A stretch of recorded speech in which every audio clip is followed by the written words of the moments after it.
भगवान विष्णु ने 24 अवतार लिए थे। उनके ये 24 अवतार कौन से हैं और उन्होंने ये 24 अवतार क्यों लिए, चलिए जानते हैं। भागवत पुराण में उल्लेख है कि जब भी बुराई अच्छाई पर विजय प्राप्त कर लेती है, अंधकार प्रकाश पर हावी हो जाता है, न्याय पर अत्याचार हावी हो जाता है, तब भगवान विष्णु धर्म को बहाल करने और लोगों को सही मार्ग पर लाने के लिए पृथ्वी पर पुनर्जन्म लेते हैं।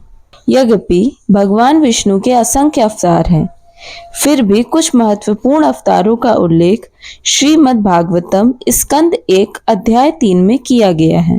कुल मिलाकर विष्णु जी ने 23 बार पुनर्जन्म लिया है और हर बार उन्होंने एक अलग रूप लिया है।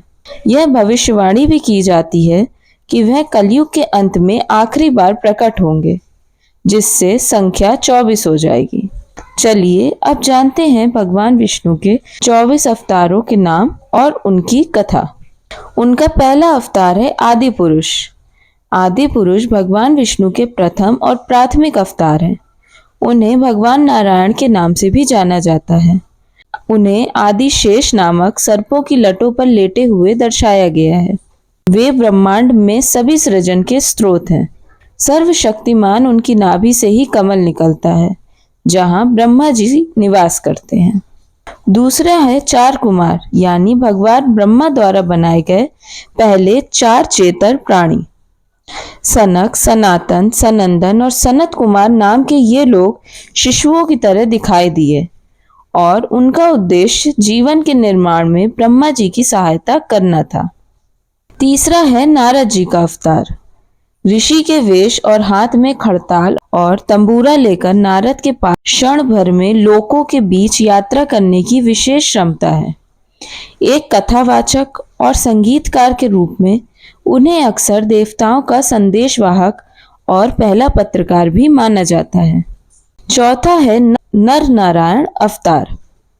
नर नारायण भगवान विष्णु के 2 जुड़वा ऋषि अवतार हैं। वे पृथ्वी पर सत्य, न्याय, धार्मिकता और धर्म के अन्य तत्वों को सुनिश्चित करने के लिए पैदा हुए थे। भाई इतने शक्तिशाली थे कि अपने ध्यान के माध्यम से शिव जी के विनाशकारी हथियार पशुपत्रास्त्र को पराजित कर सकते थे। पांचवा है कपिला अवतार। कपिल मुनि महाभारत में वर्णित एक वैदिक ऋषि हैं। कहा जाता है कि उन्होंने सांख्य दर्शन की स्थापना की थी। सांख्य ज्ञान प्राप्ति का सूत्र है, जिसमें स्रोतों की धारणा, अनुमान और साक्ष्य शामिल हैं। छठा है दत्तात्रेय अवतार। दत्तात्रेय, जिन्हें त्रिमूर्ति के नाम से भी जाना जाता है, एक ऋषि और योग के गुरु हैं। उन्हें ब्रह्मा, विष्णु और महेश का प्रतिनिधित्व करने वाले 3 सिर और 6 हाथों वाले संत के रूप में दर्शाया गया है। वे हिंदुओं के त्रिदेवों का संयुक्त प्रतिनिधित्व करते हैं। यज्ञ, उन्हें यज्ञेश्वर के नाम से भी जाना जाता है। वे यज्ञ के साक्षात रूप हैं। एक अनुष्ठान जिसमें अग्नि प्रज्वलित की जाती है और देवताओं से इच्छा मांगने के लिए बलि दी जाती है। कुछ ग्रंथों में देवताओं के राजा इंद्र को भी यज्ञ के रूप में संदर्भित किया गया है। आठवां है ऋषभ अवतार। ऋषभ एक उपदेशक और आध्यात्मिक नेता थे। उन्हें जैन धर्म के संस्थापक के रूप में जाना जाता है। ऐसा माना जाता है कि वे जन्म और मृत्यु के चक्र से बच गए थे।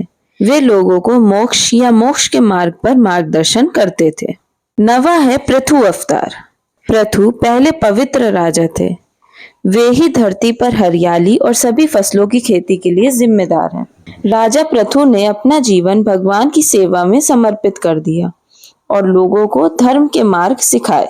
10वां है धन्वंतरी अवतार। धन्वंतरी वह भगवान है जो देवताओं और दानवों द्वारा समुद्र मंथन समाप्त होने के बाद अपने हाथों में अमृत कलश लेकर प्रकट हुए थे। उन्हें आयुर्वेद के देवता के रूप में भी जाना जाता है और अच्छे स्वास्थ्य के लिए उनकी पूजा की जाती है। 11वां है मोहिनी अवतार। मोहिनी भगवान विष्णु का एक महिला अवतार है। उसने राक्षसों को धोखा देकर अमृत पिलाया, जिसे उन्होंने समुद्र मंथन के बाद देवताओं से जबरदस्ती छीन लिया था। फिर उसने इसे देवताओं में बांट दिया। मोहिनी के रूप में भगवान विष्णु ने सुदर्शन चक्र से राहु का सिर भी काटा था, जो आज ज्योतिष शास्त्र में राहु और केतु के रूप में दो ग्रहों के रूप में प्रसिद्ध हैं। 12वां है हयग्रीव अवतार। हयग्रीव को बुद्धि और ज्ञान के देवता के रूप में जाना जाता है। उनका शरीर गोरा और सिर घोड़े का है। भगवान हयग्रीव ने मधु और कैटभ नामक राक्षसों द्वारा चुराए गए वेदों को पुनः प्राप्त करके अंधकार को हराया। उन्होंने प्रकाश और ज्ञान को पुनः स्थापित किया। 13वां है व्यास अवतार। वेद व्यास के नाम से भी जाने जाने वाले वे एक अमर ऋषि हैं, जिन्हें कई वेदों के संकलन और रचना के लिए जिम्मेदार माना गया है। उन्होंने महाभारत की रचना की और खुद को इसमें एक पात्र के रूप में पेश किया, जो पांडु और धृतराष्ट्र के पिता थे। 14वां है मत्स्य अवतार। मत्स्य भगवान विष्णु का आधा मछली आधा मानव रूप है। मत्स्य पुराण के अनुसार मत्स्य ने मनुष्यों के नेता मनु को महान बाढ़ के बारे में सूचित किया और सभी गतिशील जीवों, वेदों और सभी पौधों के बीजों को बचाने में उनकी मदद की। 15वां है कूर्म अवतार। कूर्म भगवान विष्णु का आधा कछुआ और आधा मनुष्य रूप है।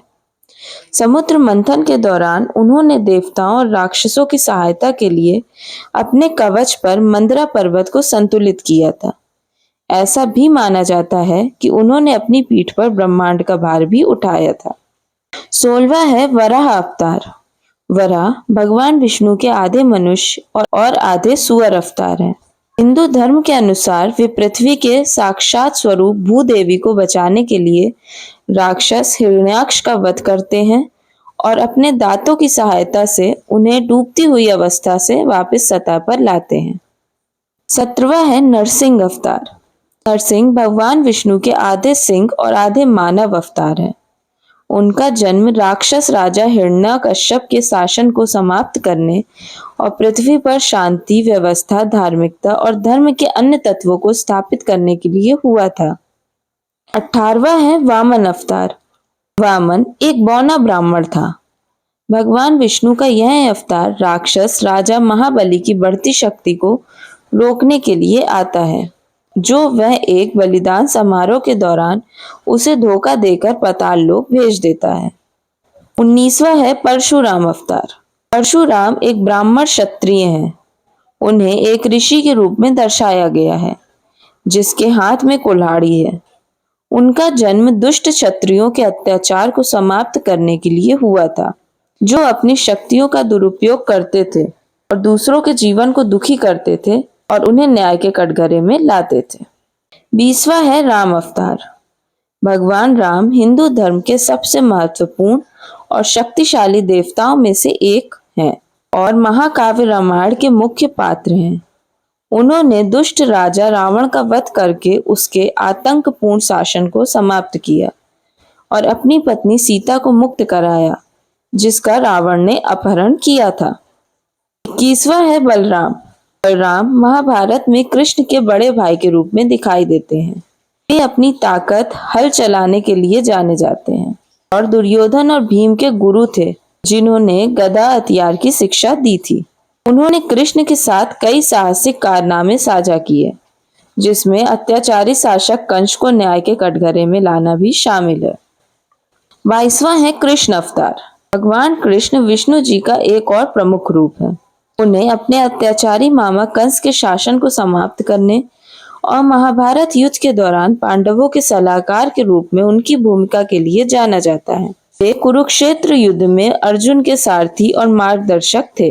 युद्ध के दौरान भगवान कृष्ण ने अर्जुन को भागवत गीता सुनाई, जो इस युग की सबसे महान आध्यात्मिक पुस्तकों में से एक है। 23वां है बुद्ध अवतार। लुम्बिनी में सिद्धार्थ गौतम के रूप में जन्मे, जिन्हें बाद में गौतम बुद्ध के नाम से जाना गया। उन्होंने ज्ञान की खोज में अपने परिवार और सभी भौतिक संपत्तियों को छोड़ दिया। उन्होंने बौद्ध धर्म की स्थापना की और लोगों को आर्य अष्टांगिक मार्गों के माध्यम से सभी प्रकार के दुखों को समाप्त करने के तरीके सिखाए। 24वां और आखिरी है कल्कि अवतार। कल्कि भगवान विष्णु के एकमात्र ऐसे अवतार हैं जिनका जन्म अभी होना बाकी है। वे राक्षस काली को हराकर सभी बुराइयों का अंत करेंगे और एक नया सतयुग या कलयुग शुरू करेंगे। काली सभी नकारात्मक भावनाओं और तत्वों का एक रूप है। कल्कि को एक योद्धा के रूप में दर्शाया गया है जो एक सफेद घोड़े पर सवार है और उसके हाथ में एक चमकती हुई तलवार है। रूप और समय में अंतर के बावजूद उनके सभी अवतारों का एक ही लक्ष्य था, यानी सभी बुराइयों को खत्म करना और धर्म की पुनः स्थापना करना, जो मोक्ष का मार्ग है। यही कारण है कि भगवान विष्णु को ब्रह्मांड का रक्षक और संरक्षक माना जाता है। तो यही थे भगवान विष्णु के 24 अवतार। अगर आपको और किसी बारे में कोई भी जानकारी चाहिए हो तो प्लीज आप हमें कमेंट बॉक्स में लिखकर जरूर बताइए। और अगर आपको हमारी वीडियोस पसंद आती हो तो प्लीज वीडियोस को ज्यादा से ज्यादा शेयर करें और चैनल को सब्सक्राइब करना बिल्कुल ना भूलें। धन्यवाद।